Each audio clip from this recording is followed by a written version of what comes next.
ಎಲ್ಲ second P U ವಿದ್ಯಾರ್ಥಿಗಳಿಗೆ ನಮ್ಮೊಂದು YouTube ಚಾನಲ್ಗೆ ಸ್ವಾಗತ ಅಂತ ಹೇಳ್ತಾ, ಈಗಾಗಲೇ ಸೆಕೆಂಡ್ ಪಿ ಯು ಎಕ್ಸಾಮ್ ಅನ್ನೋದು ಕಂಪ್ಲೀಟ್ ಆಗಿಬಿತ್ತು. ಈಗೆಲ್ಲರೂ ಕಾಯ್ತಾ ಇದ್ದಾರೆ ಎಕ್ಸಾಮ್ ರಿಸಲ್ಟ್ ಯಾವಾಗ ಬರುತ್ತೆ ಅಂತ ಕಾಯ್ತಾ ಇದ್ರು. So already exam result date ಕೂಡ ಕನ್ಫರ್ಮ್ ಆಗಿತ್ತು. ಆದರೆ ದ್ವಿತೀಯ ಪಿ ಯು ಸಿ ವಿದ್ಯಾರ್ಥಿಗಳಿಗೆ ಈಗ ಶಾಕಿಂಗ್ ಸುದ್ದಿ ಅಂತಲೇ ಹೇಳ್ಬೋದು.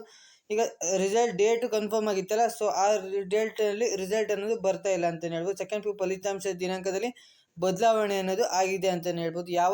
ಏಪ್ರಿಲ್ 7ಕ್ಕೆ ರಿಸಲ್ಟ್ ಬರೋದು ಅಂತ ಇತ್ತು. ಸೊ ಅದು ಈಗ ಚೇಂಜ್ ಆಗಿದೆ ಅಂತಲೇ ಹೇಳ್ಬೋದು. ಯಾವ ದಿನ ರಿಸಲ್ಟ್ ಬರುತ್ತೆ ಅನ್ನೋದನ್ನು ಈ ಒಂದು ವಿಡಿಯೋದಲ್ಲಿ ಡಿಸ್ಕಸ್ ಮಾಡ್ತಾ ಹೋಗೋಣ. ಹಾಗೆ ರಿವ್ಯಾಲ್ಯೂಯೇಷನ್ ಯಾವಾಗ ಅಪ್ಲೈ ಮಾಡೋದು, ಅಂದರೆ ಯಾರಿಗಾದರೂ ಕಡಿಮೆ ಮಾರ್ಕ್ಸ್ ಬಂದಿದ್ದರೆ ಅಥವಾ ಫೇಲ್ ಆಗಿದ್ದರೆ ರಿವ್ಯಾಲ್ಯೂಯೇಷನ್ಗೆ ಮತ್ತೆ ಅಪ್ಲೈ ಮಾಡ್ಬೋದು. ಅಂದರೆ ಮತ್ತೆ ಚೆಕ್ ಮಾಡ್ತಾರೆ, ಅವರು ಇವ್ಯಾಲ್ಯೂಯೇಷನ್ ಮಾಡ್ತಾರೆ. ನೆಕ್ಸ್ಟ್ ಮತ್ತೆ ರಿವ್ಯಾಲ್ಯೂಯೇಷನ್ ಫೀಸ್ ಇರುತ್ತೆ, ಅಂದರೆ ಮತ್ತೆ ಅಪ್ಲೈ ಮಾಡಬೇಕಾದ್ರೆ ಫೀಸ್ ಇರುತ್ತೆ, ಎಷ್ಟಿರುತ್ತೆ ಅದ್ರ ಬಗ್ಗೆನೂ ಡಿಸ್ಕಸ್ ಮಾಡ್ತಾ ಹೋಗೋಣ. ಮತ್ತು ಎಕ್ಸಾಮ್ 2ಗೆ ಯಾವಾಗ ಅಪ್ಲೈ ಮಾಡೋದು, ಅಂದರೆ ಇನ್ನೊಂದು ಎಕ್ಸಾಮ್ ಇರುತ್ತೆ.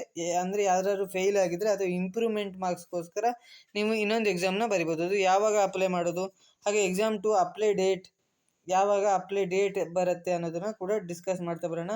ಹಾಗೆ ರಿಸಲ್ಟ್ನ ಹೇಗೆ ನಿಮ್ಮ ಒಂದು ಮೊಬೈಲ್ನಲ್ಲಿ ಈಸಿಯಾಗಿ ನೋಡೋದು.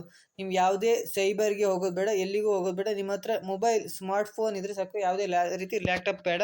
ಸೊ ಎಲ್ಲದನ್ನು ಈ ಒಂದು ವಿಡಿಯೋದಲ್ಲಿ ಡಿಸ್ಕಸ್ ಮಾಡ್ತಾ ಬರೋಣ. ಅದಕ್ಕಿಂತ ಮುಂಚೆ ನೀವೇನು ಫಸ್ಟ್ ಟೈಮ್ ನಮ್ಮೊಂದು ಯೂಟ್ಯೂಬ್ ಚಾನಲ್ ನೋಡ್ತಿದ್ರೆ ವಿಡಿಯೋಗೊಂದು ಲೈಕ್ ಕೊಡಿ, ಹಾಗೆ ಚಾನಲ್ನ ಸಬ್ಸ್ಕ್ರೈಬ್ ಮಾಡ್ಕೊಂಡು ವಿಡಿಯೋನ ಶುರು ಮಾಡೋಣ. ಒಂದನೇದಾಗಿ ಸೆಕೆಂಡ್ ಪಿ ಯು ಫಲಿತಾಂಶ ದಿನಾಂಕದಲ್ಲಿ ಭಾರಿ ಬದಲಾವಣೆ ಅಂತಲೇ ಹೇಳ್ಬೋದು. ಅಂದರೆ ಎಲ್ಲರೂ ಅಂದ್ಕೊಂಡಿದ್ರಿ 7 ಏಪ್ರಿಲ್ 7 ಏಪ್ರಿಲ್ಗೆ 7 ಏಪ್ರಿಲ್ಗೆ ರಿಸಲ್ಟ್ ಅನ್ನೋದು ಬರುತ್ತೆ ಅಂತ ಅಂದ್ಕೊಂಡಿದ್ರೆ. ಆದರೆ ರಿಸಲ್ಟ್ ಡೇಟ್ ಅನ್ನೋದು ತುಂಬ ಜನ ಅಂದರೆ ಟ್ರೆಂಡಿಂಗಲ್ಲಿತ್ತು. ಅಂದರೆ ಇದೇ ಪ್ರಿಡಿಕ್ಟ್ ಮಾಡಿದ್ರು ಎಲ್ಲಾದರೂ, ಅಂದರೆ ಯೂಟ್ಯೂಬಲ್ಲಾಗಿರ್ಬೋದು, ಸೋಷಿಯಲ್ ಮೀಡಿಯಾ ಪ್ಲ್ಯಾಟ್ಫಾರ್ಮಲ್ಲಿ ಪ್ರಿಡಿಕ್ಟ್ ಮಾಡಿದರು. ಇನ್ನೂ ಅಫಿಷಿಯಲ್ ಆಗಿ ಅನೌನ್ಸ್ಮೆಂಟ್ ಆಗಿರಲ್ಲ result date. So result date ಅನ್ನೋದು ಇನ್ನೂ ಅಫಿಷಿಯಲ್ ಆಗಿ ಅನೌನ್ಸ್ಮೆಂಟ್ ಆಗಿಲ್ಲ. ಏಪ್ರಿಲ್ 7ಕ್ಕೆ ರಿಸಲ್ಟ್ ಬರೋದು ತುಂಬ ಡೌಟ್ ಇದೆ ಅಂತಲೇ ಹೇಳ್ಬೋದು. ಮೇ ಬಿ ಇನ್ನು ಮುಂದೆ ಹೋಗ್ಬೋದು, 11 ಅಥವಾ 10ಕ್ಕೆ ರಿಸಲ್ಟ್ ಅನ್ನೋದು ಬರಬಹುದು ಅನ್ನೋದು ನನ್ನ ಅನಿಸಿಕೆ. ಇನ್ನು ಅಫಿಷಿಯಲ್ ಆಗಿ ಅನೌನ್ಸ್ಮೆಂಟ್ ಆಗಿಲ್ಲ. ಅನೌನ್ಸ್ಮೆಂಟ್ ಆದಮೇಲೆ ಇದೇ ಚಾನಲಲ್ಲಿ ಹಾಕ್ತೀನಿ, ಅದಕ್ಕೋಸ್ಕರ ಚಾನಲ್ನ ಸಬ್ಸ್ಕ್ರೈಬ್ ಮಾಡಿ ಇಟ್ಕೊಳ್ಳಿ, ಹಾಗೆ ನೋಟಿಫಿಕೇಷನ್ ಕೂಡ ಆನ್ ಮಾಡಿ ಇಟ್ಕೊಳ್ಳಿ. ಹಾಗೆ ರಿವ್ಯಾಲ್ಯೂಯೇಷನ್ಗೆ ಯಾವಾಗ ಅಪ್ಲೈ ಮಾಡುವುದು, ಅಂದರೆ ಮತ್ತೆ ಏನಾದರೂ ಮಾರ್ಕ್ಸ್ ಕಡಿಮೆ ಆಗಿದ್ದರೆ, ಫೇಲ್ ಆಗಿದ್ದರೆ ಮತ್ತೆ ಹೇಗೆ ಅಪ್ಲೈ ಮಾಡೋದು ಅಂತ ಕೇಳಿದ್ರೆ, ಎಕ್ಸಾಮ್ ರಿಸಲ್ಟ್ ಬಂದಿರುತ್ತಲ್ಲ ಅದೇ ದಿನ ಸಂಜೆನೂ ಅಪ್ಲಿಕೇಶನ್ ಅನ್ನೋದು ಓಪನ್ ಆಗುತ್ತೆ ರಿವ್ಯಾಲ್ಯೂಯೇಷನ್. ಆವಾಗ ಕೂಡ ನೀವು ಆವಾಗಲೇ ಅಪ್ಲೈ ಅನ್ನೋದು ಮಾಡ್ಬೋದು. ನೆಕ್ಸ್ಟ್ ಎವ್ಯಾಲ್ಯೂಯೇಷನ್ ಫೀಸ್ ಎಷ್ಟಿರುತ್ತೆ, ರಿವ್ಯಾಲ್ಯೂಯೇಷನ್ಗೆ ಫೀಸ್ ಎಷ್ಟಿರುತ್ತೆ ಅಂತ ಹೇಳಿದ್ರೆ, ಇದಕ್ಕೊಂದು 150ರಿಂದ 200 ಫೀಸ್ ಇರುತ್ತೆ ಅಂತಲೇ ಹೇಳ್ಬೋದು. ಮತ್ತು ಎಕ್ಸಾಮ್ 2ಗೆ ಯಾವಾಗ ಅಪ್ಲೈ ಮಾಡೋದು ಅಂತ ಕೇಳ್ತಿದ್ರೆ, ಇದು ಕೂಡ ಸೇಮ್. ಅಂದರೆ ನಿಮ್ಮ ಎಕ್ಸಾಮ್ ರಿಸಲ್ಟ್ ಬಂದ ದಿನವೇ ಸಂಜೆ ಎಕ್ಸಾಮ್ 2ಗೆ ಅಪ್ಲೈ ಮಾಡೋ ಲಿಂಕ್ ಅನ್ನೋದು ಓಪನ್ ಆಗುತ್ತೆ. ಅಲ್ಲಿ ಹೋಗಿ ನೀವು ಅಪ್ಲೈ ಅನ್ನೋದು ಮಾಡ್ಬೋದು. ಅದ್ರ ಬಗ್ಗೆ ನಾನು ನೆಕ್ಸ್ಟ್ ವೀಡಿಯೋ ಮಾಡ್ತೀನಿ, ಸೊ ಅದು ಹೇಗೆ ಅಂತ. ಸೊ ಎಕ್ಸಾಮ್ 2 ಅಪ್ಲೈ ಡೇಟ್ ಅಂದರೆ ನೀವು ಎಕ್ಸಾಮ್ ರಿಸಲ್ಟ್ ಬಂದ ದಿನವೇ ನಿಮಗೆ ಅಪ್ಲೈ ಆಪ್ಷನ್ ಅನ್ನೋದು ಬರುತ್ತೆ ಅಂತಲೇ ಹೇಳ್ಬೋದು. ಇನ್ನು ಸೆಕೆಂಡ್ ಪಿ ಯು ಸಿ ರಿಸಲ್ಟ್ನ ಹೇಗೆ ನೋಡೋದು ನಿಮ್ಮ ಒಂದು ಮೊಬೈಲ್ ಫೋನಲ್ಲಿ ಅನ್ನೋದನ್ನು ನೋಡೋಣ. ಮೊದಲನೇದಾಗಿ ಈಸಿಯಾಗಿ ನೀವು second P U C result ಅನ್ನೋದು ನೋಡ್ಬೋದು. ಮೊದಲನೇದಾಗಿ ನೀವು ಬ್ರೌಸರ್ಗೆ ಹೋಗಿಬಿಟ್ಟು KERResultNIC.in ಅಂತ ಸರ್ಚ್ ಮಾಡಿದ್ರೆ, ಗೂಗಲ್ಗೆ ಹೋಗ್ಬಿಟ್ಟು ಆವಾಗ ಅಲ್ಲಿ ಈ ಥರ ಒಂದು ಲಿಂಕ್ನ ಕ್ಲಿಕ್ ಮಾಡಬೇಕು. ಇಲ್ಲಾಂದರೆ ಈ ಥರ ಒಂದು ಇಂಟರ್ಫೇಸ್ ಬರುತ್ತೆ. ಕೆಲವೊಂದಷ್ಟು ಸತಿ ಸರ್ವರ್ ಎರರ್ ಬರುತ್ತೆ. ತುಂಬ ಜನ ಎಟ್ ಎ ಟೈಮ್ ರಿಸಲ್ಟ್ನ ನೋಡೋಕೆ ಹೋದಾಗ ಎರರ್ ಅನ್ನೋದು ಬರುತ್ತೆ, ಸರ್ವರ್ ಲೋಡ್ ಆಗಲ್ಲ.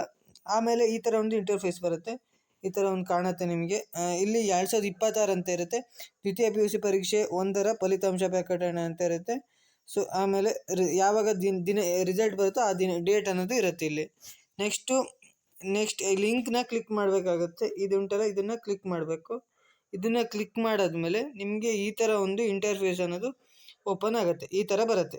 ಇಲ್ಲಿ ನಿಮ್ಗೆ ಏನು ಮಾಡಬೇಕು, ಇಂಟರ್ ದ ರಿಜಿಸ್ಟರ್ ನಂಬರ್ ಅಂತ ಇರುತ್ತೆ. ನಿಮ್ಮ ಹಾಲ್ ಟಿಕೆಟಲ್ಲಿ ಇರುವಂಥ ರಿಜಿಸ್ಟರ್ ನಂಬರ್ನ ಎಂಟರ್ ಮಾಡಬೇಕು. ಹಾಗೆ ಸೆಲೆಕ್ಟ್ ಸಬ್ಜೆಕ್ಟ್ ಕಾಂಬಿನೇಷನ್ ಅಂತ ಇರುತ್ತೆ. ಕಾಂಬಿನೇಷನ್ ಅಂದರೆ ನೀವು ಆರ್ಟ್ಸಾ, ಸೈನ್ಸಾ, ಕಾಮರ್ಸಾ, ಯಾವ ಬ್ಯಾಕ್ಗ್ರೌಂಡ್ ಅನ್ನೋದನ್ನು ಕಾಂಬಿನೇಷನ್ನ ಸೆಲೆಕ್ಟ್ ಮಾಡಿಬಿಟ್ಟು ಸಬ್ಮಿಟ್ ಅಂತ ಕೊಟ್ಟರೆ ರಿಸಲ್ಟ್ ಅನ್ನೋದು ಬರುತ್ತೆ. ಕೆಲವೊಂದಷ್ಟು ವಿದ್ಯಾರ್ಥಿಗಳಿಗೆ ರಿಸಲ್ಟ್ ಅನ್ನೋದು ಬರಲ್ಲ, ಲೋಡ್ ಆಗುತ್ತೆ, ಇಲ್ಲಾಂದರೆ ಸರ್ವರ್ ಎರರ್ ಬರುತ್ತೆ, ಇಲ್ಲಾಂದರೆ ರೀಲೋಡ್ ಅಂತ ಬರುತ್ತೆ. ಕೆಲವೊಂದಷ್ಟು ವಿದ್ಯಾರ್ಥಿಗಳಿಗೆ ತಕ್ಷಣ ರಿಸಲ್ಟ್ ಅನ್ನೋದು ಬರುತ್ತೆ. ರಿಸಲ್ಟ್ ಬಂದರೆ ಈ ಥರ ಒಂದು ರಿಸಲ್ಟ್ ಅನ್ನೋದು ಶೋ ಆಗುತ್ತೆ.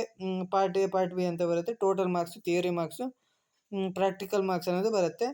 ಸೊ ಐ ಹೋಪ್ ಈ ಒಂದು ವಿಡಿಯೋದಲ್ಲಿ ನಿಮ್ಗೆ ಅರ್ಥ ಆಗಿದೆ ಅಂತ ಅಂದ್ಕೊಂಡಿದ್ದೀನಿ. ರಿಸಲ್ಟ್ ಡೇಟ್ನಲ್ಲಿ ಭಾರಿ ಬದಲಾವಣೆ ಅನ್ನೋದು ಆಗಿದೆ ಅಂತಲೇ ಹೇಳ್ಬೋದು. ಹಾಗೆ ಅಪ್ಲೈ ಮಾಡೋದು ಕೂಡ ಯಾವ ದಿನ ಅಂತಲೂ ಹೇಳ್ತೀನಿ. ಸೊ ಐ ಹೋಪ್ ಈ ಒಂದು ವಿಡಿಯೋ ಇಷ್ಟ ಆದರೆ ನಿಮ್ಮ ಫ್ರೆಂಡ್ಸ್ಗೂ ಶೇರ್ ಮಾಡಿ ಅಂತ ಹೇಳ್ತಾ ವಿಡಿಯೋನ ಎಂಡ್ ಮಾಡ್ತಿದ್ದೀನಿ. Thank you for watching.